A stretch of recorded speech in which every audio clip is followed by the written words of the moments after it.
ఎవరు ఎవరికి తోడవుతారో, ఎప్పుడెందుకు విడిపోతారో, మమతను కాదని వెళతారు, మనసే తాలని ఉంటారు. ఎవ్వరి పయనం ఎందాకో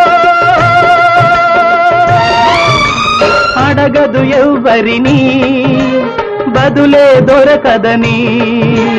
అడగదు ఎవ్వరిని, బదులే దొరకదని. ఓ బాటసారి, ఇది జీవిత రహదారి. ఎంత దూరమో, ఏది అంతమో, ఎవరు ఎరుగని దారి ఇది, ఒకరికి సొంతం కాదు ఇది. ఓ బాటసారి, ఇది జీవిత